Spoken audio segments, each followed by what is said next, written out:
우리가 지금 공부하는 행정입법이라는 파트는 20문제에서 거의 이제 한 문제는 꼭 나와. 거의 한 문제는 꼭 나오는데 어떤 때는 두 문제 낼 때도 가끔 있어. 근데 보통은 이제 한 문제는 필수로 나온다. 이렇게 생각해. 자, 그러면 좀 간단한 주제 181쪽에 아까 이어서 성립 및 효력 발생 요건 있죠? 이게 뭐 얘기하는 거야? 행정기관이 만든 법이 요건을 갖춰서 적법하게 만들어져서 국민하고 사이 효력이 발생하기 위해서는 갖춰야 될 요건들을 갖춰야 된다. 그 요건에 뭐가 있냐? 첫째, 성립 요건 외울 거 없습니다. 주체, 내용, 절차, 형식 네 가지 차원에서 요건을 얘기해. 주체는 권한이 있는 행정기관이 만들어야 돼. 즉 국민에게 효력 갖는 법을 만들 수 있는 권한이 부여된 기관이 만들어야지. 응? 권한도 없는 기관이 만들면 그럼 국민에게 효력이 있을 수 없다. 이건 읽고 지나가. 그래서 우리 아까 헌법에 보면 뭐 대통령, 국무총리, 각부 장관, 그다음에 뭐 중앙선거관리 이런 데 만들 수 있도록 권한이 주어져 있잖아. 그지? 그리고 내용은 당연히 헌법과 상위법인 법률에 상위법에 위반되게 만들면 안 된다는 얘기입니다. 응? 상위법에 위반되게 만들면 국민에게 효력이 있을 수 없다. 응? 무효다. 3번 절차 여기를 잘 봐야 되는데 3번에 일단 니은을 먼저 봐. 니은을 먼저 보면 우리가 이제 대통령령 만들 때 지켜야 할 절차가 있고 그다음 뭐야? 국무총리령과 장관이 만드는 부령 만들 때 지켜야 될 절차가 조금 상이해요. 달라. 그 점을 좀 유의할 것. 응? 어떻게 달라? 대통령령은 소위 법제처 심사도 거치고 또 장관들이 다 모이는 회의, 국무회의 심의까지도 거쳐야 돼. 근데 국무총리가 만드는 총리령과 부령은 국무회의 심의는 안 거쳐도 됩니다. 법제처 심사만 거치면 된다라고 법이 명시해 놨어요. 그죠? 그럼 차이는 뭐야? 국무회의 심의까지 거쳐야 되는 건 대통령령만이다. 이거지? 응? 그 중시. 그다음에 기획은 내가 길게 써놨는데 핵심은 두째 줄을 보면 입법 예고해야 돼. 입법 예고. 응?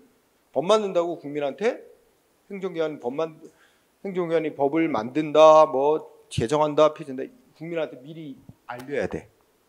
그 입법 예고라 그래. 알리는 이유는 국민들도 의견을 받아서 그걸 참작해서 최종 이제 정하려고 하는 거죠. 그래서 입법 예고가 키워드인데 기억번에 국민의 권리 의무나 일상생활 밀접한 관련인 법을 행정기관이 법규 명령을 제정 개정 폐지하려고 하면 원칙적으로 40일 이상 숫자도 나중에 또 하지만 왜요? 응? 40일 이상 다만 지방자치단체가 만드는 자치법규 조례 규칙은 20일 이상 국민한테 예고해야 됩니다. 응? 근데 하나 더 셋째 줄이면 대통령령을 입법 예고할 때는 국민한테만 예고하는 게 아니라 뭐 해야 된대? 국회 소관 상임위원회가 제출해야 돼. 그러면 국회 상임위원회 제출까지 해야 되는 건 대통령령만이고 총리령 부령은 국회 상임위원회까지 제출하지는 않아도 돼요. 그래서 여기 이 절차와 관련된 부분 중요. 응? 그렇죠? 그 다음에 뭐 형식은 특별한 건 없습니다. 이제 국민에게 효력 갖는 법이니까 명확하게 정해야 되니까 법조문 형식으로 해서 그것도 문서로 정하고 거기다가 뭐 서명 날인든 형식 갖춰야 돼요. 그러니까 반드시 문서로 조문 형식으로 만들어야 됩니다. 응? 외울 건 없어요. 여기서는 절차만 체크하면 돼요. 응? 그다음에 들어갑니다. 자, 효력 발생 요건. 그러면 예를 들어 대통령이 앞에서 말한 권한 있는 대통령이 내용과 절차, 형식을 제대로 다 갖춰서 만들었다. 그럼 이제 적법하게 성립이 됐고 이게 국민하고 효력이 생기려면 어떻게 해야 돼? 국민이 알아야 되잖아. 국민에게 이런 법 만들었다고 공포를 해야 됩니다. 국민에게. 그래서 효력 발생 요건은 이제 동그라미 1번에 보면 공포해야 됩니다. 응? 그래서 공포로 해야 이제 국민하고 사이에 적법하게 성립됐고, 그죠? 공포를 하고. 그다음에 동그라미 2번은 여러분 아까 한 거잖아, 그지?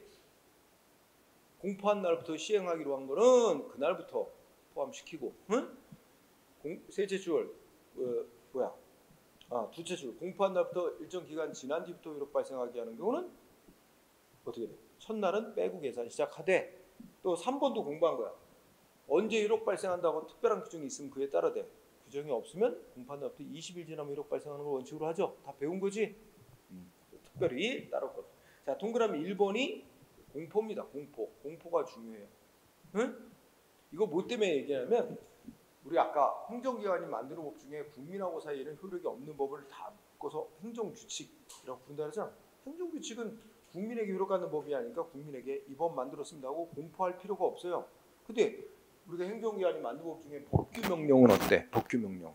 국민하고 효력 있는 법이니까 국민에게 알려야만 국민하고 사이에 효력이 생길 수 있다는 거야. 응? 그래서 공포. 그 다음에 그 밑에 그러면 하자 있게 만든 법은 효력이 어떻게 되냐 이거지? 하자 있다는 건 아까 말한 주체나 내용, 절차, 형식적인 요건 이런 거 제대로 못 갖추고 만든 법이지. 하자 있는 법은 어떻게 되냐? 핵심은 하자 있는 법은 두째 줄. 첫째 줄 끝에 하자 정도에 관계없이. 그러니까 요건을 못 갖춘 위법의 정도가 어느 정도 되냐에 관계없이 다 그냥 무효만 있습니다. 무효만. 응? 하자 정도에 관계없이 무효. 취소는 없어요. 법은 심사기관이 심사해 볼 때 조금이라도 문제 있다 그러면 바로 무효가 되는 거지. 뭐 일단 하자 있는 채로 권한 가진 취소할 때까지는 효력이 유지된다 이런 거 없어요. 그냥 무효만 있습니다. 하자 있는 거로 판단하면 하자의 정도에 관계없이 무효. 그 넷째 줄은 뭐야? 이건 뭐하고 다른 거야? 법하고 달리 하자 있는 행정행위 있지? 자, 제목 넷째 줄. 하자 있는 행정행위는 이건 법이 아니라 행정행위가 행정위원회 법 집행조치야. 하자 있는 법 집행조치는 어떻게 돼? 하자 정도, 그 법을 어긴 정도가에 따라서 무효인 행위와 취소할 수 있는 행위로 이렇게 나누는데 지금 우리의 포인트는 위에 세 줄 아냐? 법은 어떻다는 거야? 하자 있는 거로 있는 데면 다 그냥 무효만 한 가지만 있다는 거야. 취소라는 건 없어요. 응? 그 점을 중시. 그럼 밑에 판례 뭐라고 돼 있어? 하자 있는 법규명령의 효력 1번. 자, 1번 보니까 행정각부의 장관이 부령으로 제정할 수 있는 범위는 법률이나 대통령령이 위임한 사항 내지는 법률이나 대통령령을 실시 즉 집행하기 위해 필요한 사항이다. 응? 따라서 시험 쓰이는 거 두 번째 끝에가 중요합니다. 법률이나 대통령령으로 정해 놔야 할 사항을 장관이 부령으로 정했다면 그 부령은 정할 수 없는 사항을 정한 법이라서 무효다. 중요. 법률이나 대통령령으로 정해 놔야 할 사항을 부령으로 정했다면 무효다. 이게 시험 쓰이는 거. 또 2번도 뭐 국민한테 세금을 이제 부과하는 거는 법률 내지 위임받아서 행정기관이 만들어야 되는데 셋째 줄을 보니까 모법 즉 상위법의 위임도 안 받고 위임도 없이 실질적으로 새로운 세금 내야 될 의무자를 뭐로 정했어? 장관 대통령과 장관이 정해놨대. 이건 무효다. 응? 그 다음에 뭐 그 정도. 1번이 주로 시험 쓰입니다. 뭐가 찌찌 소리가 나네. 그 다음에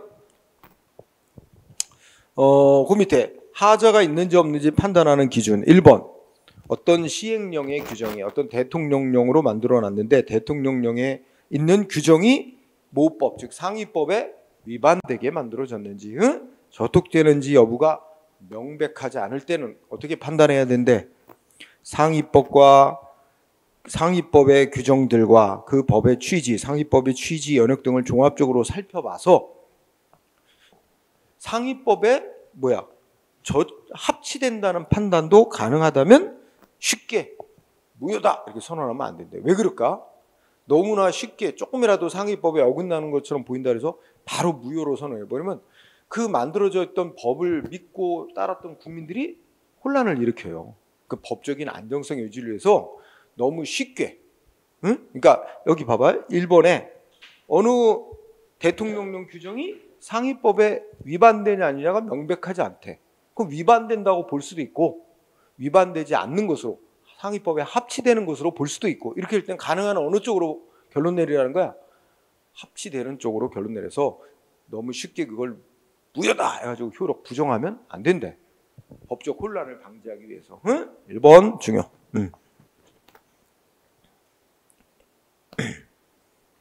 그리고 2번도 비슷하지.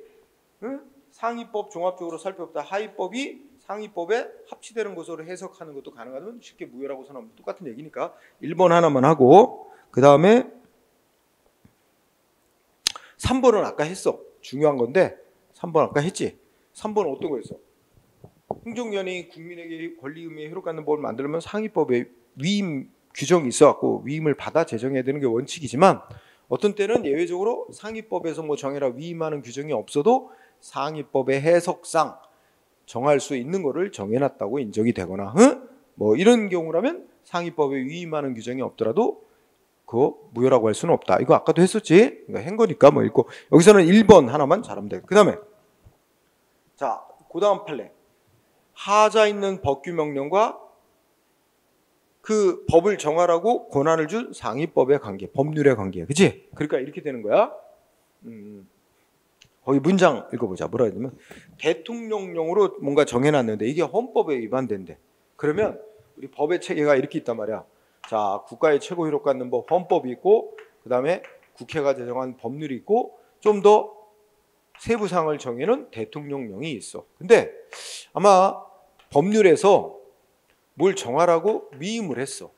대통령한테. 근데 이거 위임은 딱 구체적으로 범위를 정해서 뭘 정해라 이렇게 한 거예요.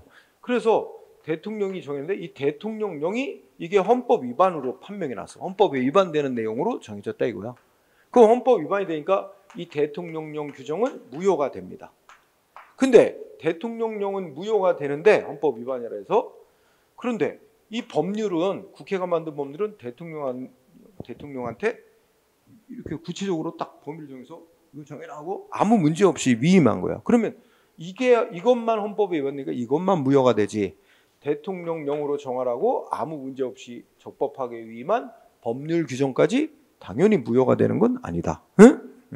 그래서 여기 문장에 보면 대통령령만 헌법에 위반되게 만들어놨다는 거지. 응? 그래서 대통령령으로 규정한 내용이 헌법에 위반될 경우는 그 대통령령 규정이 헌법 위반으로 무효가 되는 건 되는 거지만 그거하고는 별개로 정당하고 적법하게 이 대통령한테 뭘 정해라고 입법권을 위임한 법률 조항까지 당연히 위헌이 되는 건 아니다. 이해됐죠? 이것도 중요.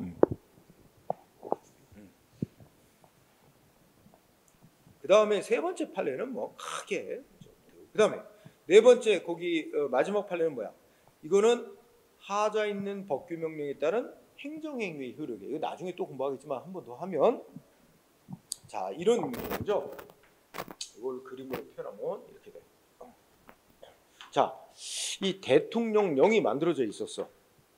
그래서 여기서 대통령령에서 이제 세금을 부과하도록 돼 있었어. 그래서 이에 따라서 세금을 부과했어. 이거 세금 부과 처분이라 해서 이거는 법 집행행위야. 대통령령에 따라서 A한테 세금을 부과했어. 했는데 이 대통령령이 세금 부과하고 상대방이 다 세금도 다 내고 난 뒤에 이후에 뭐라고 하냐면 이 대통령령이 헌법에 위반되게 만들어졌다 해서 이게 헌법 위반이다. 아니면 국회가 만든 법률에 위반된다. 위헌 위법하게 만들어졌다고 판정이 내려진 거야. 뒤늦게. 그러면 이 대통령령에 따라서 국민 A에게 세금 부과한 조치는 이게 효력이 어떻게 되냐 이거거든. 네. 근데 자 세금 부과할 당시는 어떻게 되게? 대통령령을 집행을 해서 세금 부과할 당시는 이 대통령령은 효력이 살아있는 법이었어.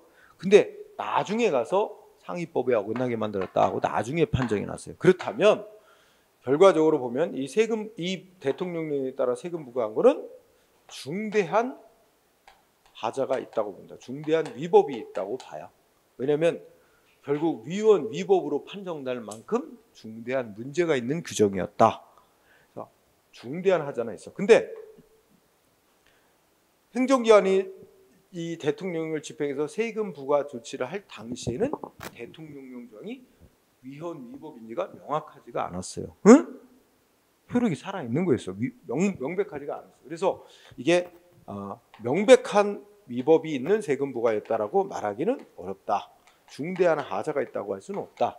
이거는 지금 법의 효력을 문제 삼는 게 아니라 법을 집행한 행위가 문제되는 거예요.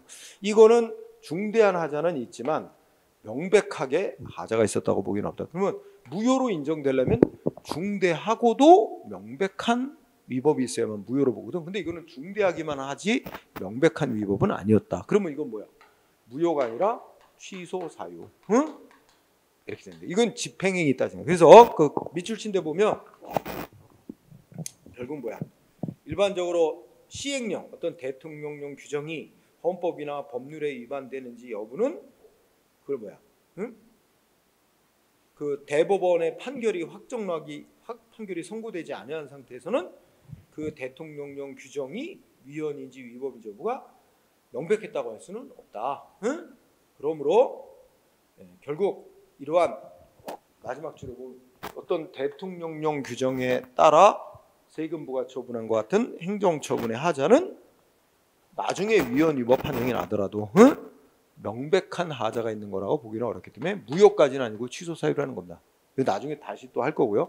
그래서 아까 한 거 다시 정리하면 법은 하자 있는 거로 판정나면 그냥 무효만 있지만 법 집행행위인 처분은 하자 위법 정도에 따라서 무효인 경우와 취소된 경우로 이렇게 나눠본다는 거, 그 차이점을 언급한 거예요.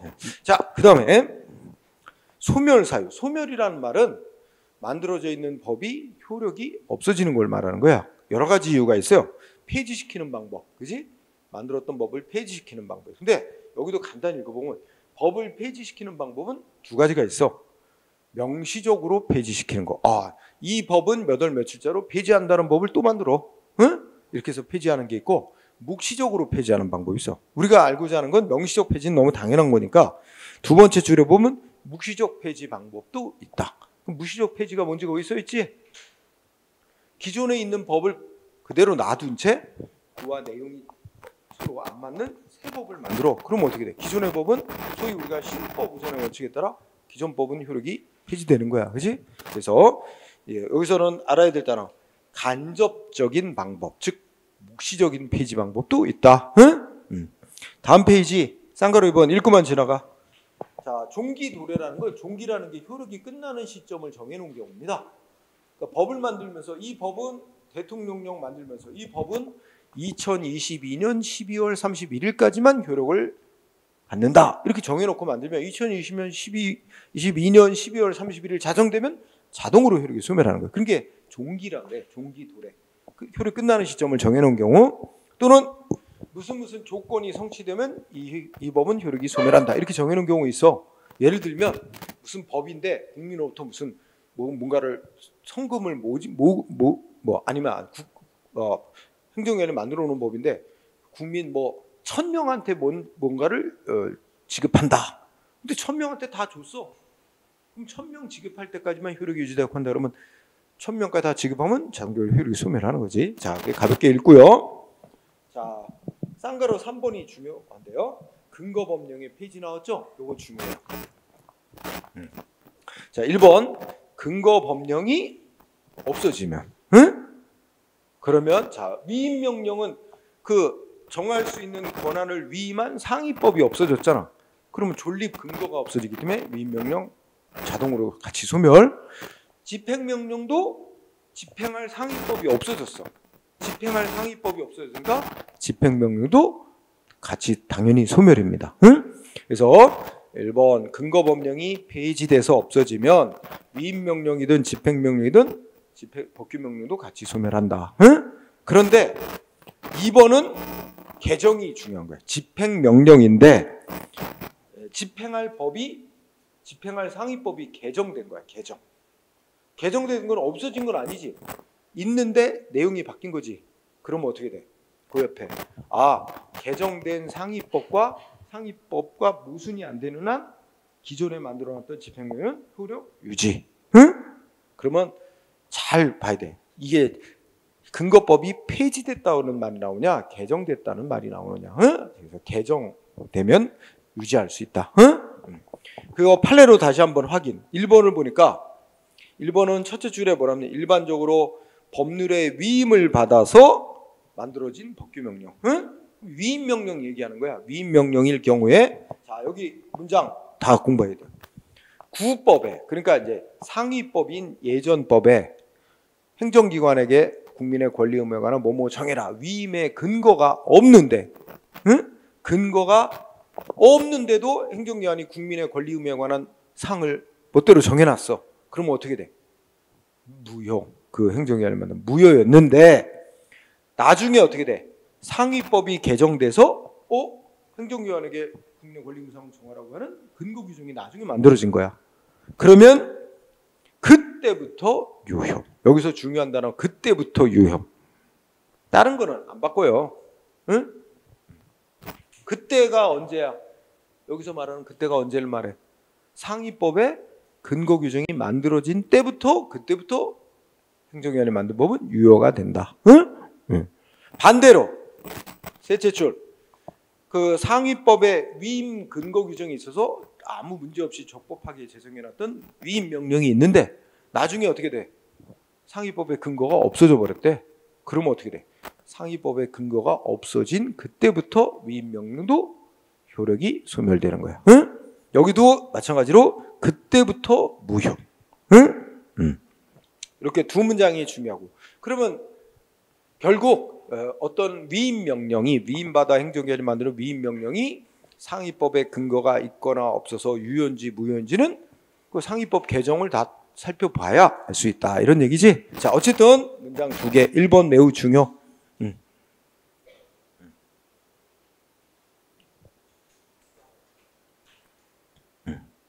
자, 그 다음에 3번. 2번은 뭐 비슷한 거니까 넘어가. 3번. 자, 법규 명령의 위임 근거가 되는 법률에 대해서 위헌 결정이 있으면, 자, 그럼 아까 세 가지. 자, 헌법이 있고, 또 있다. 법률, 국회가 법률 제정해 놨고, 그 다음에 대통령, 여기 위임 명령, 위임받아서, 그러니까 법률이 뭔가를 위임을 했지, 정하라고 국회에서. 그래서 위임 명령 만들어 놨어. 그런데 뭐가 문제가 되면 이 법률이 문제가 됐어. 이 법률이 헌법 위반으로 이게 무효가 돼버리면 이거 어떻게 돼?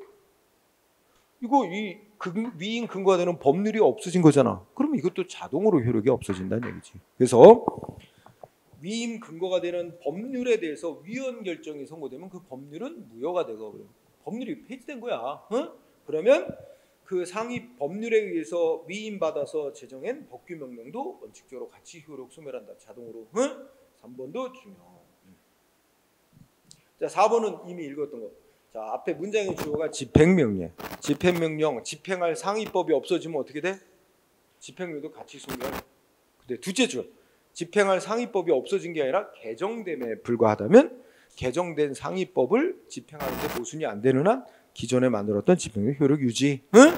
아까 했지. 자, 그 다음에 쌍가로 4번은 그렇게 중요한 건 아니고 요거는 아까 국회가 만든 법률과 똑같은 효력 인정받는 대통령의 긴급명령, 긴급 재정경제 명령에 한해서만 국회가 승인을 거부하면 그때부터, 여기도 둘째 줄 끝에 그때부터 국회의 승인을 얻지 못한 그때부터 효력 상실. 소급해서 효력이 소멸하는 거 아니에요? 그때부터. 그 다음에 5번 법을 만든 행정관청이 폐지된 경우 이렇게 나왔지? 자, 예를 들어보자. 지금 우리 윤석열 정부가 여성가족부를 폐지한대. 아직 폐지 안 했지만. 근데 여성가족부 장관도 행정각부란 말이야. 오늘 여성가족부. 그러니까 여성가족부 장관도 자기 여성가족부의 업무에 관해서 여성가족부령이라고 법 만들어놨어. 이런 곳들이 있어요. 근데 여성가족부가 폐지되고 없어지면 그러면 기존의 여성가족부 장관이 만들었던 그 법들은 어떻게 될까? 같이 효력이 없어질까? 아니에요. 안 없어져요. 그 여성가족부의 그 사무 업무는 다른 기관의 업무로 다 넘어갈 거야. 예를 들면 보건복지부 업무 쪽으로 가는 것도 있고 어떤 것도 뭐 다른 부처로 가기도 하고 결국은 그러면 여성가족부 장관이 만들었던 법, 여성가족부가 폐지돼서 없어진다 해도 그 소관 업무가 이제 다른 부처로 이전되면 그 부처의 장관이 만든 법으로 계속 효력 유지야. 그래서 행정관청이 폐지되더라도 폐지되면 그 행정기관이 만들었던 법 효력이 당연 소멸하는 게 아니에요. 응? 둘째 줄의 끝에 보면 그 해당 사항이 다른 행정기관의 업무사항으로 존속하는 한 그 효력은 유지되는 거예요. 응? 다만 이제 만들어 놓기는 여성가족부 장관이 만들어 놨지만 실질적으로 이제 보건복지부 업무로 넘어갔다면 보건복지부 장관이 만들어 놓은 법으로 그대로 효력이 유지되는 거야. 그렇게 주의. 자, 그 다음에 통제라는 부분이 나옵니다. 이 통제라는 건 이런 관점이지 뭐냐면 행정기관이 법을 만들 때 잘 제대로 만들도록 하고, 또 잘못 만들어 놓으면 아까 막 요건 이런 거 제대로 안 지키고 잘못 만들어 놓은 법은 효력을 없애거나 뭐 해야 되겠지. 그걸 위한 방법을 얘기하는 거예요. 그런데 통제를 누가 하느냐에 따라서 크게 네 가지로 나눌 수 있어. 국회가 하는 통제, 그다음에 법원이나 헌법재판관 같은 사법부가 하는 통제, 세 번째는 행정부 스스로가 하는 통제, 그다음에 국민이 하는 통제, 이렇게 네 가지로 나눌 수 있는데, 보통 이제 두 가지에 초점이 있어요. 말하자면 국회가 하는 통제와 그다음에 법원이나 헌법재판사가 하는 사법적 통제, 이렇게 두 가지에 초점이 있어요. 그래서 먼저 국회가 하는 통제가 나왔는데, 그래서 국회가 하는 통제를 입법적 통제라고 부르죠. 일본의 입법적 통제, 국회가 하는 통제입니다. 근데 국회가 하는 통제 방법은 다시 직접적인 통제와 간접적인 통제, 이렇게 두 가지로 또 나눈대요. 그러면 직접적 통제란 뭐냐면, 행정기관이 법을 만들어서 국민한테 대통령이든 장관이든 행정기관이 국민에게 효력 갖는 법을 만들려면 국회의 사전에 동의를 얻어라. 아니면 행정기관이 법을 만들어서 효력이 생기려면 국회에 동의를 얻어야만 효력이 생기도록 한다. 국회가 또 행정기관을 만들어서 효력이 있는 법을 국회가 이거는 법 효력 인정 못한다 하고 결정하면 바로 효력이 소멸되게 한다는. 그러니까 여기 국회가 하는 통제 중에 직접적 통제라는 것은 행정기관을 만든 법의 효력이 발생하는 거, 있던 법의 효력이 소멸되는 거, 이걸 다 누가 직접 결정하는 거야? 국회가 직접 결정하도록 하는 방법을 직접적 통제라고 합니다. 일본에 동그라미 1번에 나와 있지. 그래서 의회, 즉 국회가 행정기관이 만든 법의 성립이나 효력 발생 소멸을 직접 통제하는 경우는 직접적 통제라고 말합니다. 그리고 1번 두째 줄 이거 외워두세요. 영국에서 인정되고 있는 의회의 제출 절차, 또 독일에서의 동의권 유보제도. 이게 우리나라는 아니지만 다른 나라에서 인정되고 있는 국회가 하는 행정기관이 만드는 법에 대한 직접적 통제제도의 대표적인 예예요. 두 개가. 그러면 우리나라로 와보자. 동그라미. 우리나라는 국회가 행정기관이 만든 법을 효력을 직접 통제하는 수단으로는 일반적으로는 인정이 안 되고, 아까 대통령이 국가 비상시에 법 만들어 놓은 거, 긴급명령, 긴급재정경령, 요것만 일단 대통령이 만들어서 막 적용을 해, 시행을 하면서 국회에 제출해서 사후적으로 승인을 얻도록 하고, 승인을 못 얻으면 그때부터 효력이 소멸되게 하도록 하는. 그러니까 이거 보면 국회가 승인 못 해줘 하면 효력이 바로 소멸되잖아. 그러니까 그것만 유일하게 국회가 하는 직접적 통제라고 할 수 있고, 나머지는 직접 국회가 행정기관이 만든 법의 효력을 직접 통제하는 제도는 없어요, 우리나라는. 그래서 2번을 그 얘기한 거죠. 그래서 두 번째 줄에 대통령이 제정하는 긴급명령과 긴급재정경제명령만 먼저 만들어 시행하면서 사후적으로 국회에 승인을 얻도록 하는 그것만 직접적 통제 방법입니다. 한편 요새 우리 윤석열 정부 들어와서 아마 언론 기사를 보면 뭐 시행령에 의한 통치다 이래가지고 논란이 많습니다. 국회가 만든 법률 규정 거의 무시하듯이 대통령령으로 막 정해놓고 그런 말이야. 그래서 이게 말하자면 법치주의 제대로 하는 거냐? 대통령이 지멋대로 만들고 막 법률에 어긋난 내용 만들어서 한다. 야당이 또 막 비판하고 논란이 많습니다. 그래서 이제 우리나라 국회법에 보면 이런 제도가 있었어. 그 밑에 그 색깔 입힌 거 국회법 뭐 몇 조까지는 몰라도 돼. 국회법에 보면 이렇게 돼 있어. 거기 동그라미 1항 읽어보자.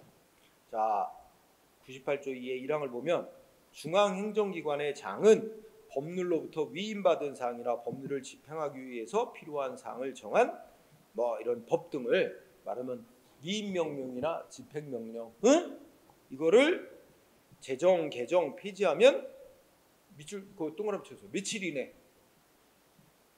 10일 이내, 요거 동그라미 중요해. 10일 이내에 뭐하도록 국회에 제출하도록 하고 있어요. 10일 이내에 국회 소관상임위원회에 제출해야 된다. 시험에 쓰이는 게 숫자 문제라고 있어요. 이 취지는 뭐냐면 국회에게 뭐 알고 있어라는 거야. 행정기관이 만든 법 내용 알고 있어라. 국민에게 효력받는 법이니까 행정기관이 어떤 내용의 법을 만들었는지 국민의 대표인은 국회가 알고는 있어야 된다 해서 국회한테 10일 이내에 제출하도록. 그죠? 이렇게 돼 있습니다. 10일 이내.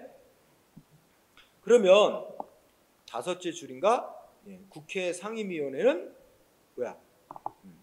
검토를 하고요. 예, 검토를 한 뒤에 사항 그 밑에 있죠.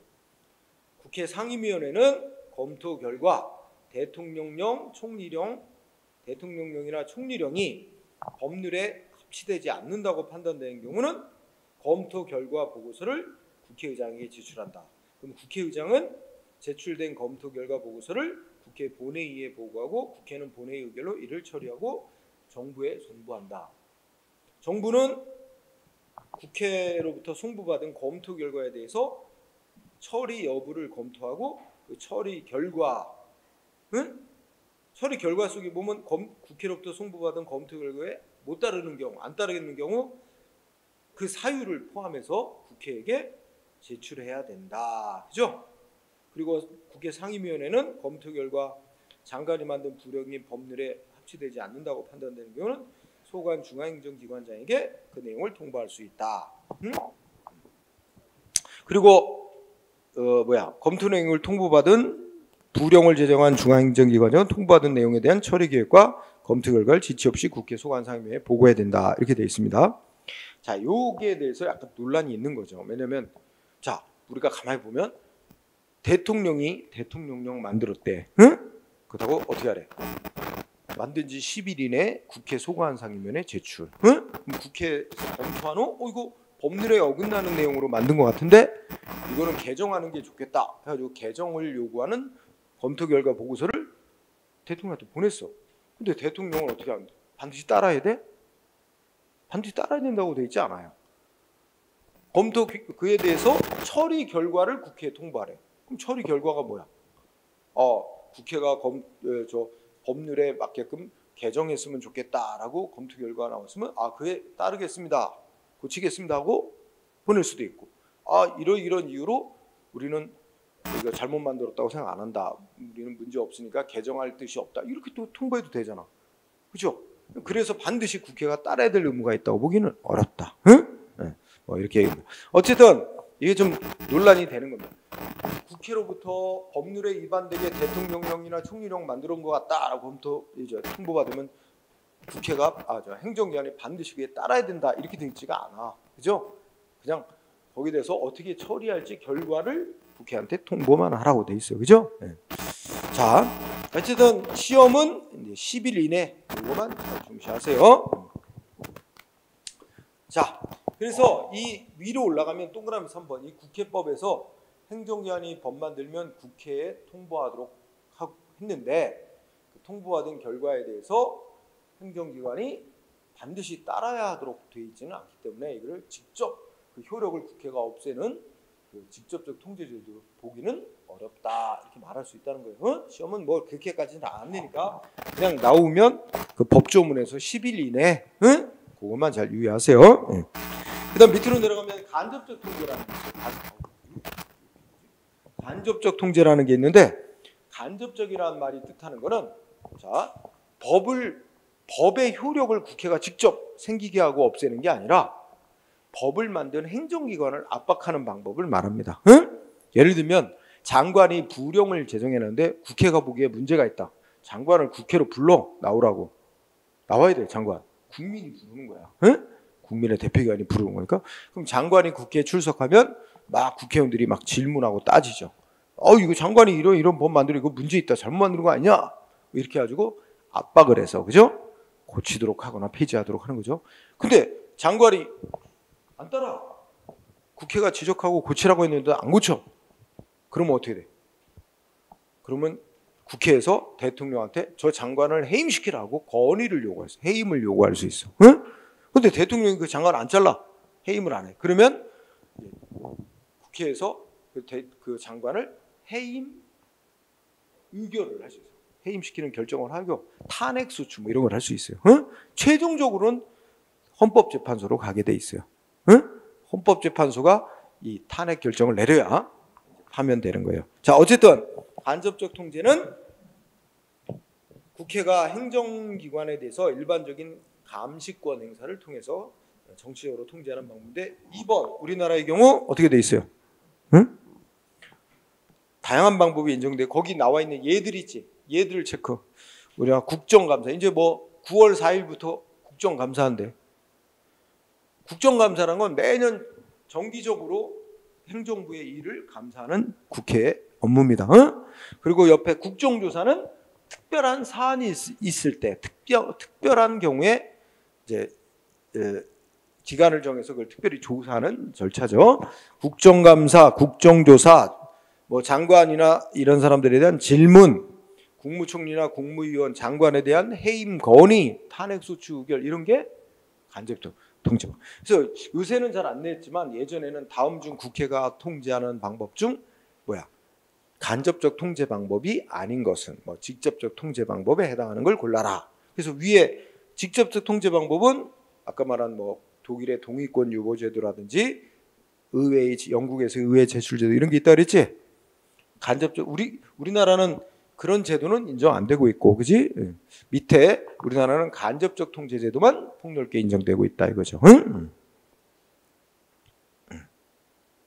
그 다음에 이게 번호가 좀 잘못 되었어. 여기 밑에 번호가 2번하고 사법적 통제지. 그 1번에 입법적 통제와 같이 굵은 글씨로 들어가야 되는데 뭔가 잘못됐어. 편집이. 그죠? 맨 아래 이 사법적 통제 이렇게 있잖아. 그게 굉장히 굵은 글씨로 큰 목차로 들어가야 되는 거지. 응? 입법적 통제, 사법적 통제, 행정적 통제 이런 식으로 이제 동급인데 그게 그 제목이 잘못됐습니다. 응? 자, 사법적 통제가 아주 중요한 부분이에요. 응? 사법적 통제. 자, 거기에 헌법 107조 1항을 읽어봐야 돼요. 107조에 뭐라고 써 있어? 헌법 107조에 국회가 만든 법률이 헌법에 위반되냐 아니냐가 재판의 전제가 됐을 때는 헌법재판소가 판정을 한다는 얘기야. 응? 자, 1항은 아주 간단히 얘기하면 국회가 정한 법률이 그보다 상위법인 헌법에 위반되냐 아니냐는 헌법재판소가 판정할 권한을 갖는다. 두 번째는 법률 말고 명령점 규칙 나오지. 동그라미. 명령점 규칙. 여기서 명령은 우리가 지금 배우고 있는 법규명령, 그다음에 규칙도 이름이 규칙이라는 이름이 붙지만 국민하고 효력 갖는 법을 말해요. 어떤 게 있어? 규칙이라는 이름이 붙는데 국민하고 효력 갖는 법. 아까 지방자치단체가 정하는 규칙도 있고, 그다음에 아까 중앙선거관리위원회 규칙, 감사원 규칙, 그다음에 또 뭐 대법원 규칙, 국회 규칙, 헌법재판소 규칙 이런 것들. 응? 결국 여기서 말하는 명령 규칙은 국민하고의 효력 갖는 법을 지정하는 거예요. 그런데 국회가 만든 법률이 아니지만 이제 국민의 효력 갖는 명령이나 규칙이 그보다 상위법인 헌법이나 법률에 위반되냐 아니냐가 재판의 전제가 된 경우에는 대법원이 최종 심사할 권한을 가진다 그랬어요. 응? 자, 여기 보면 그러면 1항과 2항을 일단 갈라보면 어떻게 나누는 거야? 국회가 만든 법률이 헌법에 위반되는지는 헌법재판소가 심판할 권한을 갖고, 그보다 하위법인 명령규칙이 헌법이나 법률에 위반되는지는 법원이 심사할 권한을 갖도록 나눠놨어요. 다만 법원은 지방법원, 고등법원, 대법원 이렇게 있는데 지방법원도 고등법원도 대법원도 다 심사할 권한은 있는데 대법원이 최종 심사권을 가진다 이렇게 써놓은 거죠. 자, 이 헌법과 관련해서 다음 페이지 일단 헌법 조항 중시하고 다음 페이지 가면 이제 법원에 의한 통제와 오른쪽에 가면 헌법재판소에 의한 통제 이렇게 두 가지로 나눠서 검토를 합니다. 응? 자, 법원이 하는 통제는 일단 위에 두 줄을 읽어볼까요? 법원에 대한 통제에서 자, 법규명령에 대한 사법적 통제 방식에는 이른바 학문적으로 추상적 규범 통제라는 제도와 구체적 규범 통제라는 제도 두 가지 방식이 있는데 밑줄 우리나라는 무슨 방식만 인정하고 있다? 이거 중요합니다. 우리나라는 무슨 방식만 인정하고 있다? 구체적 규범통제 제도만 인정하고 있다. 그럼 다른 말로 말하면 뭐야?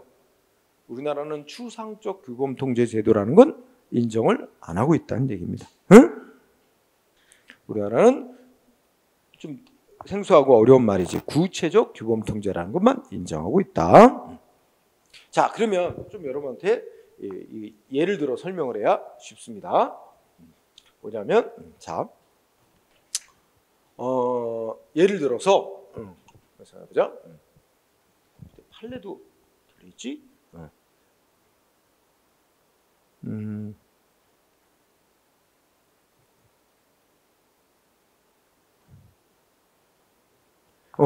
여러분 그 페이지 아래쪽에 1번을 보면, 그거라고 생각해요.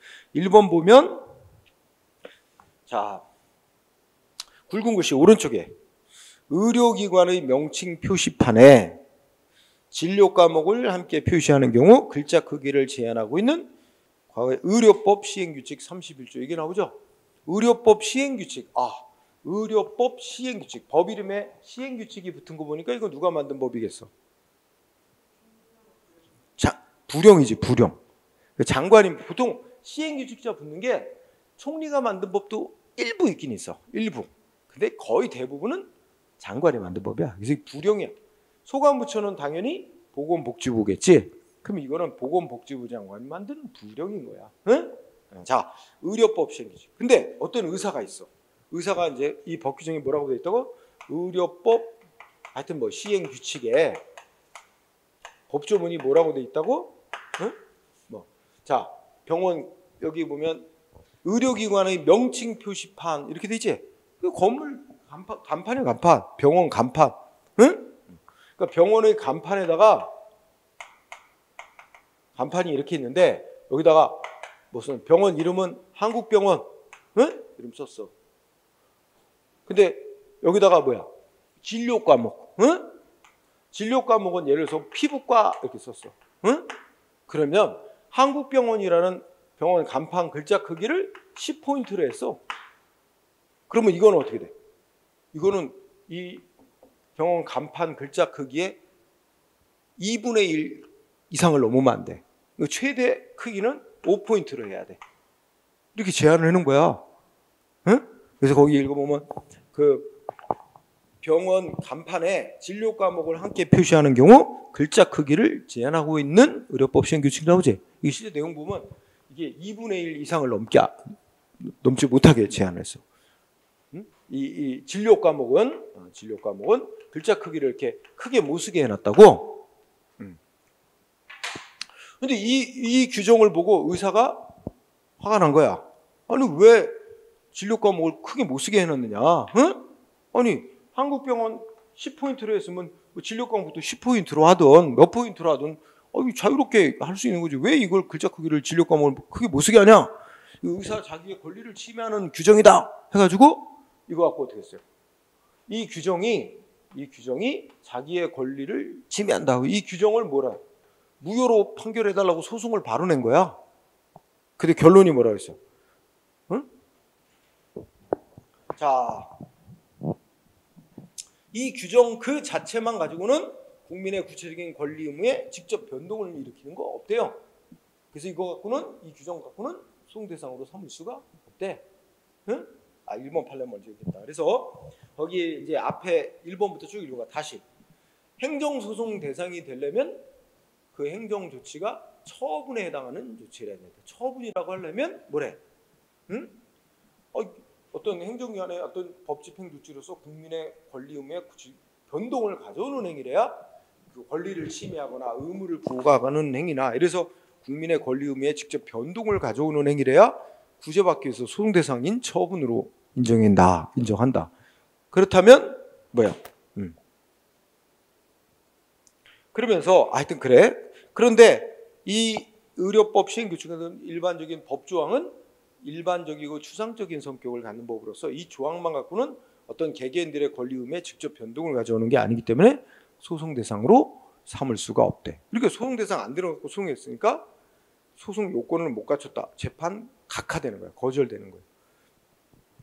자, 일단 결론부터 얘기하면 이 법 규정이 아무리 문제 있는 법 규정이라 생각해도 A라는 의사가 이 법 규정 자체를 재판해 달라고 쟤를 소송 대상으로 삼을 수가 없어요. 재판해 달라고 할 수가 없다. 그럼 어떻게 해야 되냐? A 의사로서는 위반을 하는 거야. 일부러 법에 어긋나게 이 진료 과목 글자 크기를 크게 써서 간판을 달아. 그럼 이걸 보고 행정기관이 적발. 그러면 이 법이 정한 바에 따라 이거 위반하면 뭐 영업정지 몇 개월 뭐 이런 거 영업정지 조치 나오겠지? 그러면 A 의사에게 이 법을 집행해서 영업정지 조치 나온 거 갖고 소송을 해야 돼. 이 법 자체를 소송하면 안 돼. 우리나라는 나라마다 다른데 어떤 나라는 법조항 자체를 소송으로 싸울 수 있도록 한 나라가 있는가 하면 우리나라는 원칙적으로 법조항은 소송 대상으로 싸울 수 없게 돼 있어요. 법을 집행한 조치가 나와야 그 법 집행 조치 갖고 국민이 소송으로 싸우도록 한단 말이야. 응? 그래서 이거 갖고 설명하면 일단은 이제 1번 판례를 대충은 설명을 했는데 조금 더 쉬운 예를 들면 내가 보자. 예를 들어서 대통령령이 있어. 대통령령에 뭐라고 되어 있냐면 뭐야? 개나 개, 고양이 물론 법률에서 정해놨을 거지. 법률이 있고 법률에 따라서 대통령이 만들어졌는데 개, 고양이 키우면 뭐 세금을 얼마 부과한다. 응? 세금 부과하도록 한다. 이렇게 뭐 아주 단순화시킨 거지만 이런 규정이 있어. 그러면 A라는 국민이 있어. 이거 개 키우는 사람이야. 어?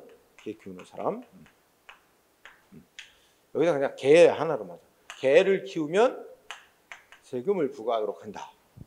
A가 생각할 때 아니 개 키우는데 무슨 세금 부과야? 해가지고 A가 이 대통령 조항이 자기의 재산권을 침해하고 뭐 어떤 문제를 삼아. 그러면 어떻게 된다? A는 이 법조항, 대통령 조항 그 자체를 소송 대상으로 삼을 수 없어요. 왜 그래? 왜 그래? 자, 개를 키우는 사람에게 그러면 세금을 부과한다는 건 모든 사람을 대상으로 개를 키우는 사람은 세금 부과가 될 수 있다라는 걸 불특정 다수인을 대상으로 선언한 거지. 그러니까 아까 말한 일반적인 성격. 그리고 어느 때 어느 장소에서 개를 키우든 개를 키우는 사람은 다 이 법의 적용 대상이 되는 거니까 일반적이면서 추상적인 성격을 갖는 법이에요. 근데 이 대통령령 조항 하나만 갖고는 아직 국민 중에 어떤 사람이 얼마의 세금을 언제까지 내야 될지는 아직 정해지지 않았어요. 그냥 개를 키우면 세금이 부과된다는 것을 선언만 한 거야. 응? 그러면 실제로 국민 중에 어떤 사람이 개를 키우니까 세금을 내야 될 의무가 생기는 건 이 대통령령 조항에 의해서 바로 얼마의 세금을 언제까지 내야 될 의무가 생기는 건 아니고 이걸 공무원들이 집행을 해야 돼. 이 법 대통령 조항을 집행을 해서 A에게 뭐가 있어야 돼? 응? A에게 세금을 부과하는 조치가 나와야 돼. 세금 부과 처분이라고 우리가 얘기를 하죠. 이 세금 부과 처분이 나와야 비로소 특정인 A에게 여기에 아마 세금 부과 고지서에 얼마의 세금을 언제까지 어디다 납부해야 되는지 써놨겠지. A에게 비로소 특정인 A에게 비로소 구체적인 의무가 생기는 거야. 자, 내가 지금까지 한 거는 이 대통령령 조항만 갖고는 특정인 누가 얼마의 세금을 언제까지 내야 될 의무는 이 대통령령에서는 없어. 그냥 세금이 부과될 것만 선언한 거지. 특정인 A에게 세금 내야 될 의무가 생기는 건 이거 집행하는 세금 부과 조치가 나와야만 비로소 A에게 구체적인 의무가 생기는 겁니다. 그러면 지금 한 얘기로 따지면 A는 대통령령 조항이 문제 있다고 해서 바로 이거 갖고 소송으로 이거 무효로 판결하다 소송으로 바로 제기할 수는 없어. 만약에 이 대통령령 조항이 문제 있다고 생각하면 대통령령 조항 자체를 대상으로 삼아서 이거 무효로 판결해 주세요 하고 법원에 소송하고 법원이 심사해서 무효로 선언한 이런 제도를 추상적 규범 통제 제도라고 부르는데 우리나라는 그거 못 한단 말이야. 그러니까 그 방법은 못 써. 그러면 어떻게 해야 돼? A는 자, A가 개를 키우고 있으면 요거 세금 부과 조치가 자기한테 나오기를 기다렸다가 자기한테 세금 부과 조치 위법이다. 응? 그러니까 주장하면서 뭐라 그래? 이 세금 부과 조치 무효로 판결해달라, 취소해달라 하고 소송을 제기해. 응? 이거 대상으로. 응? 이 세금 부과한 조치를 대상으로 소송을 제기해. 그런데 우리가 보통 국민이 자기한테 행한 조치 위법이라고 주장하는 건 어떻게 됐길래 위법이라고 주장하는 거야? 만들어진 법대로 제대로 집행을 안 했다. 법에 위반되게 집행을 했기 때문에 위법이다. 보통 그렇잖아. 근데 이 경우는 여기서 말하는 위법이 법에 위반되게 집행했다는 게 아니라 사실 세금 부과한 조치는 법대로 한 거야, 그대로. 그러면 왜 여기서 위법이라고 하냐면 이게 이 대통령령이 개를 키운다고 세금을 부과하는 대통령령이 문제가 있다는 주장이야. 문제 있는 법이다. 응? 대통령령이 문제가 있는 법이기 때문에 그렇기 때문에 이 문제 있는 법을 자기한테 집행을 해서 세금 부과한 조치 위법이다. 이렇게 주장하는 거야. 응? 그러면 이렇게 이제 소송을 내야 돼. 우리나라는 현재의 제도상 이렇게 소송을 제기하면 그럼 법원은 재판을 해야 될 텐데 자, 재판해야 될 문제는 뭐냐면 A에게 세금 부과 조치가 위법인지 그래서 세금 부과를 취소해줘야 되는지 이게 이제 법원의 재판할 문제예요. 근데 이 재판하기 위해서는 먼저 결정을 해야 될 게 있어. 뭐 먼저 결정해야 돼? 세금 부과 조치를 한 근거가 된 대통령령이 문제 있는 법인지 이걸 먼저 판정을 해야 됩니다. 이거 먼저 심사. 그래서 뭐야? 만약에 문제 있는 대통령령이다. 그러면 이걸 A에게 적용해서 세금 부과가 역시 위법이다. 그러니까 A에 대한 세금 부과는 취소한다. 이렇게 될 거고. 문제 없는 법이다. 그러면 세금 부과도 역시 문제 없다. 이렇게 될 거 아니야. 이걸 심사해야 된다고 이걸. 그러니까 이 방법 대통령령 자체를 갖고 소송할 수는 없어. 그러면 그 대통령령을 자기한테 적용, 집행한 세금 부과 처분이 나오기를 기다렸다가 이 세금 부과 처분이 위법이라고 주장하면서 취소해달라고 소송하면서 이걸 대상으로 왜 위법이냐? 그 세금 부과하도록 한 근거가 된 대통령령이 문제가 있으니까라고 주장하는 거야. 그러면 이 재판 과정에서 법원은 재판하기 위해서 할 수 없이 대통령령이 문제 있는 법인가를 심사를 할 수밖에 없어. 그래서 만약에 심사 결과 법원이 심사 결과 문제 있는 법이다. 대통령령이 문제 있다고 인정했다고 치자. 문제 있다고 인정. 그러면 결론은 어떻게 돼? 문제 있는 법을 A한테 적용해서 세금 부과한 것이므로 세금 부과 위법이다. 취소한다. 그래서 세금 부과 취소 판결 내립니다. 응? 그러면 어떻게 될까? A는 이제 구제 받는 거야. 세금 안 내도 돼. 이미 냈다면 낸 세금 다 되돌려 받아. 응? 판결에 따라. 그런데 문제는 뭐냐면 이 문제 있다고 법원이 인정한 이 대통령 조항 그럼 모든 사람한테 다 적용 안 되는 무효가 된 거냐? 아니에요. 이거 대통령이 문제 있는지 아닌지 심사한 건 A가 제기한 세금 부과 처분이 위법인가 아닌가를 가리기 위해서 할 수 없이 심사한 것뿐이지 이 법 자체를 대통령령 자체를 재판하는 게 아니에요. 이 재판의 핵심은 A한테 세금 부과한 거가 위법인지 아닌지 가리는 재판이거든. 그걸 위해서 할 수 없이 간접적으로 대통령령을 심사하는 것뿐이죠. 응? 대통령 자체를 재판하는 게 아니라고. 응? 그러면 이렇게 해서 A는 세금을 안 내거나 낸 세금을 돌려받게 되지만 이 대통령령은 여전히 살아있는 법이에요. 그러면 어떻게 될까? 이제 살아있는 법이니까 공무원들은 또 B가 개를 키워. 응? 개를 키우는 개 사육하는. 그럼 B한테도 살아있는 대통령을 다시 또 세금 부과합니다. 응? 그럼 어떻게 될까? 그럼 B도 이 세금 부과 처분을 대상으로 똑같이 A처럼 소송을 내고 법원이 또 어떻게 돼? 대통령은 문제 있는 법이니까 이걸 적용한 B에 대한 세금 부과는 취소한다. 그럼 B는 또 세금 안 내도 되지? 근데 문제는 이 대통령은 여전히 살아있는 거야. 그러면 바보같이 또 C라는 사람이 개 키우면 또 똑같은 일이 계속 반복되게 될 수밖에 없어요. 우리나라 구조가. 응? 자, 이런 얘기. 그래서 일단 보자. 거기 보면 동그라미 1번. 조그마가 읽었던 헌법 107조 2항에 의하면 우리 행정기관이 만드는 명령이나 규칙이 헌법이나 법률에 위반되는지 여부가 어떤 재판에 여기서 재판이 뭐죠? 이게 세금 부과 A에 대한 세금 부과가 위법인지 아닌지, 응? 이거를 지금 재판해야 돼. 이거 재판하기 위해서 먼저 결정해야 될 전제 조건이 뭐야? 세금을 부과하도록 한 대통령령이 위헌 위법인가 먼저 결정 나야지. 이렇게 될 경우에 그 세금 부과한 것이 위법인지 아닌지를 재판하기 위한 선결 문제로서만 법원이 대통령령의 위법 여부를 심사할 수 있도록 그렇게만 정해놨어요. 그래서 우리나라는 구체적 규범 통제 방식만 인정하고 있다는 겁니다. 응? 그러면서 세 줄 끝에 일반적 추상적인 성격을 갖는 법규 명령 그 자체를 소송 대상으로 삼고 법원이 그 자체를 재판하는, 그래서 무효로 선언하는 그런 추상적 규범 통제 제도는 인정이 안 된다고 설명하고 있습니다. 응? 그러면서 두 가지 얘기했어. 기억번. 아까 읽었던 헌법 107조 2항은 명령 규칙이 위헌 위법인지는 법원이 심사하되 최종적으로 대법원이 심사한다 그랬죠? 그러면 여기서 말하는 명령 규칙이라는 것은 학문적으로 넓게 말하면 법규 명령을 지칭하는 것으로서 뭐래? 그 중앙 선관위 규칙, 국회 규칙 등 명칭이 규칙이지만 국민하고 효력 갖는 법은 다 통틀어 포함하는 거고, 또 셋째로 지방자치단체가 제정한 규칙 같은 것도 포함을 합니다. 자, 기억도 알아두세요. 여기에 뭐는 안 들어가.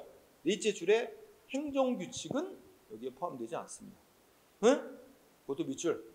이른바 행정규칙은 국민에게 효력 갖는 법이 아니기 때문에 여기에 포함되는 게 아니에요. 응? 자, 기억에서 헌법이 정한 명령규칙의 범위에 포함되는 거와 포함 안 되는 거 이거 구분해서 잘 공부하세요.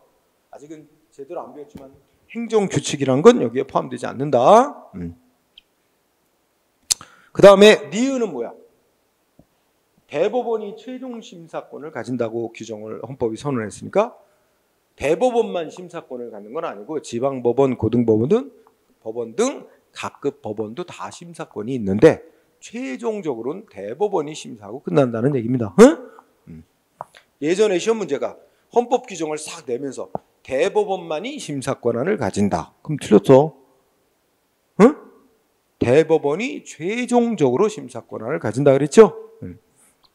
그 다음에 동그라미 2번. 여기 아까 얘기했잖아. 이 A에 대한 세금 부과에 대해서 법원이 심사 결과 문제 있는 대통령령이나 그래도 이거는 이 사건 재판하기 위해서 결정한 것이라서 이 사건에만 적용이 안 돼요. 이 대통령령이. 그래서 A는 세금 안 내도 되게 되는 거지만 이 대통령령이 모든 사람에게 다 무효가 되는 거 아니에요. 응? 그래서 그거 중심. 법원에 의해서 문제 있는 법이라고 판정이 난 법규 명령이라 할지라도 응? 두 번째, 여전히 유효하며 소송 제기된 해당 사건, 당해 사건에 있어서만 적용이 거부되는 것이 됩니다. 응? 즉 일반적으로 무효가 되는 게 아니에요. 모든 사람에게. 응? 소송 제기된 그 사건에 대해서만 적용 안 되는 결과가 될 뿐이에요. 응? 자, 이게 우리나라의 재판제도. 만약에 우리나라가 인정하지 않는 추상적 규범 통제 제도라는 걸 인정한다면 어떻게 될까? 만들어진 법 자체가 문제 있다고 주장하면서 소송을 내고 법 자체를 법원이 심사 결과 이건 문제 있는 법이니까 무효란다 그러면 모든 사람이 다 무효가 돼버리는 거지만 우리나라는 그런 제도를 인정 안 한다니까? 그러니까 그 문제 있는 법을 자기한테 집행한 조치가 나오기를 기다려서 그 집행한 조치를 재판을 대상으로 청구하고 그 재판 과정에서 그 집행에 근거가 된 법이 문제 있다는 주장을 함께 하도록 하는 거야.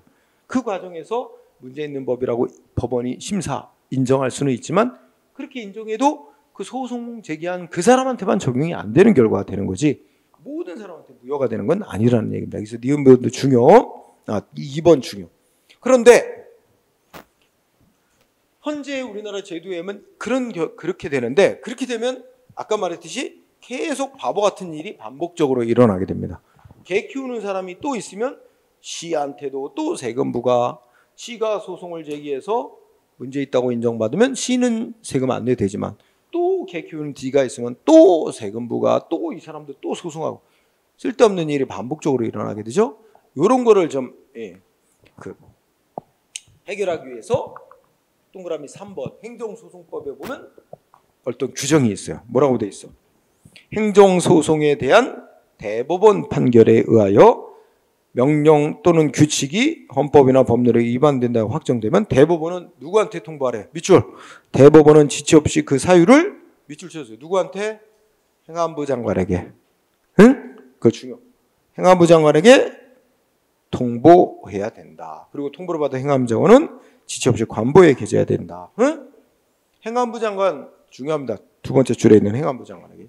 이거 맨날 법무부 장관 또는 법제처장 뭐 막 바꿔요. 행정안전부 장관에게 통보. 그리고 통보를 받은 행안부 장관은 지체 없이 관보에 게재해서 널리 알리래. 이 얘기는 뭐예요? 이거 법원에서 문제 있는 법이라고 판정이 났다라는 걸 널리 관보를 통해서 공부함으로써 공무원들 더 이상 이거를 적용하지 않도록 유도하는 겁니다. 응? 그런 걸 통해서 사실상 모든 사람에게 적용이 안 되게끔 하는 그 효과를 유도하고 있는 거예요. 응? 자, 어쨌든 행안부 장관의 통보. 다음 동그라미 4번 예외. 예외해 놓고 둘째 끝에 처분적 성질의 법규명령. 응? 있죠. 처분적 성질의 법규명령이란 단어 쓰고 설명이 쭉 있죠. 이거는 보통의 법하고는 다른 이상한 법 규정이 있을 수 있어요. 뭐가? 보통 법은 모든 사람을 대상으로 법이 정한 어떤 일 생기면 때와 장소를 가리지 않고 계속 그거 똑같이 반복 적용되도록 하는 규정이잖아. 일반적이고 추상적인 성격의 규정이잖아. 보통의 법은. 근데 어떤 법은 이상하게 특정한 사람에 대해서만 특정 시점에 딱 한 번 적용되고 끝나는 법이 있어요. 그런 거는 말하자면 보통의 법과는 달리 어떤 특정인에 대한 법 집행 조치하고 성질은 똑같아. 일단 만들어 놓기만 법이라고 그래놨지. 그런 법을 법 집행 조치인 처분의 성질을 갖고 있는 법이라고 해서 처분적 성질의 법규명령이라고 칭합니다. 그거는 처분적 성질의 법규명 앞에 일반 추상적인 법규명령이 아니라 공무원들에 의한 한 번 더 구체적인 집행행위를 기다릴 거 없이 법 규정 자체로서 직접 국민의 권리에 영향을 직접 미치는 그런 법이 있을 수 있는데 그런 법을 처분의 성질을 갖는 법이라고 하고 그런 처분의 성질을 갖는 법은 뭐와 똑같이 다뤄? 처분과 똑같이 다뤄. 처분에 대해서는 바로 소송이 가능한 것처럼 고를 때는 예외적으로 직접 그 법 자체를 소송대상으로 삼을 수 있다. 응? 그래서 1번도 그 얘기 나오잖아. 판례 1번의 셋째 줄에 보면 어떻게 돼? 다른 공무원들의 다른 집행행위 매개 없이도 그 법 자체로 국민의 구체적인 권리 의무에 직접적 변동을 초래하는 것이라면 그 자체를 소송 대상으로 할 수 있지만 그런 것이 아닌 일반 추상적 법은 소송 대상이 될 수가 없다. 응? 또 2번도 문장 구조가 어떻게 있어? 대통령령은 원칙적으로 행정소송의 대상이 될 수가 없다는 얘기입니다. 일반 추상. 그러나 두 번째 줄에 법규명령이라도 그 효력이 공무원들의 다른 법 집행행위인 행정행위를 기다릴 것도 없이 직접 그 자체로서 국민의 권리 침해 효과를 발생케 하는 것이라면 이거는 처분의 성질을 갖는 법이 돼서 소송 대상이 될 수가 있다. 예외적으로. 응? 그러면서 3번은 제목 자체. 경기도 두밀분교 폐지조례 사건 나오지? 그 아예 통째로 경기도 두밀분교 폐지조례. 응? 그러면 여기는 이제 조례가 문제가 된 거죠. 자, 사건이 이래요.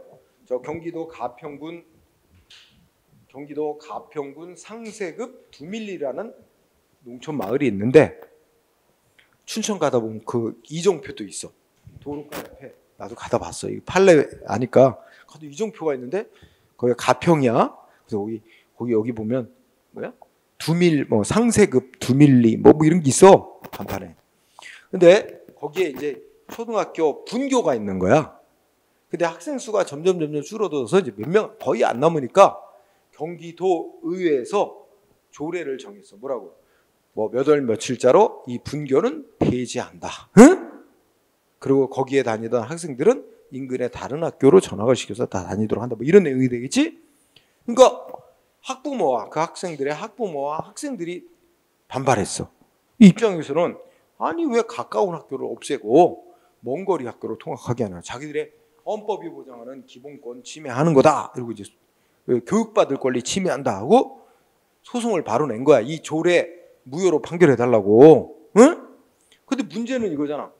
이거 조례라는 법인데 그럼 우리나라는 법 그 자체는 소송 대상으로 삼을 수 없는 건데 이거 지금 학생과 학부모들이 법 조례라는 법 자체를 지금 무효로 판결해서 소송 대상으로 삼아서 재판을 청구한 거야.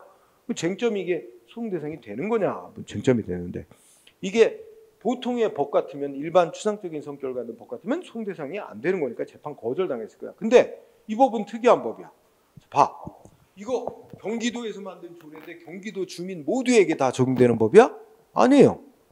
그 분교 다니던 학생과 학부모들한테만 효력이 발생하는 법입니다.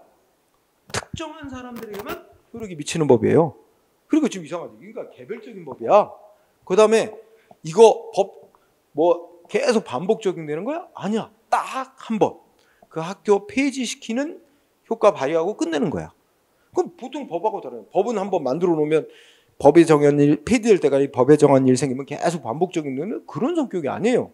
그러니까 통상적인 법하고 성격이 달라. 응? 그래서 이거는 조례라는 형식의 법의 형식으로 만들어놨지만 실질은 공무원들이 어떤 특정인에 대한 일회 집행조치와 똑같다. 그래서 이건 처분의 성질을 갖는 조례다. 그러면 이거는 처분과 똑같이 볼 수 있으니까 처분과 똑같이 보니까 이 자체를 조례 자체를 소송 대상으로 삼을 수 있다로 받아들인 거죠. 응? 그래서 워낙 유명한 사건.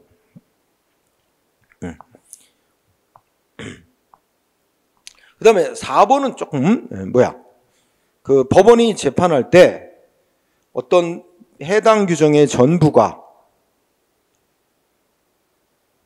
그러니까 해당 규정이 어떤 이제 말하자면 행정위원회 만든 법 규정이 여러 규정이 있는데 이거를 분리할 수 없고 한 대로 다 이제 묶어서 생각을 해야만 될 경우란 모를까? 분리 가능하다면 어떻게 돼요? 이거 위헌이라고 위헌 위법하다고 판정해 주세요. 청구한 것만 심사 판정을 해야 된다는 얘기예요. 그래서 원칙적으로 법 규정 중 재판의 전제성이 인정되는 조항에만 한정된다. 이 말은 원칙적으로 그 문제가 된 조항만 심사하고 판정해야 된다. 응? 그 앞에는 그런 특수한 사정이 있지 않는 한, 즉 법조항을 따로따로 이렇게 구분해서 이게 심사할 사항이 아니라 이 떡을 뗄 수 없는 법 규정끼리 서로 분리해서 볼 수 없는 불가분적인 성질을 갖고 있어서 어떤 특정한 법조항 하나만 떼서 심사할 수 있는 경우를 심사할 수 없는 경우, 그거 빼고는 원칙이 뭐야? 응? 그 문제가 된 법조항 하나만 심사해야 된다. 그 얘기죠. 자, 이렇게 해서 법원에 의한 통제 매우 중요. 응? 그럼 정리하면 어떻게 돼요? 법원에 의한 통제. 우리나라는 일반 추상적인 법, 여러분이 하나 문제가 있는 대통령령 조항이 있다 해도 그 대통령령 조항 갖고 바로 소송 대상으로는 할 수 없다. 문제는 그런 법조항은 자기한테 구체적으로 집행하는 조치가 나오기를 기다렸다가 집행 조치를 대상으로 소송하면서 그 소송 과정에서 법이 문제가 있다는 주장을 같이 하는 방법, 이 방법을 써야 된다. 그걸 구체적 규범 통제 방식이라고 한다. 단 예외가 하나 있다. 일반적인 법하고는 성격이 달라서 그 자체로 그냥 특정인에 대한 법 집행 조치와 똑같은 성질을 갖는 경우라면 만들어 놓기는 법이라고 만들었어도 그는 집행 조치와 똑같이 봐서 소송 대상으로 할 수 있다라고 한다. 응? 이렇게 정리. 자, 시간이 많이 와서 또 쉬는 시간을 가졌다가 이제 헌법재판소에 의한 통제를 공부하도록 하겠습니다.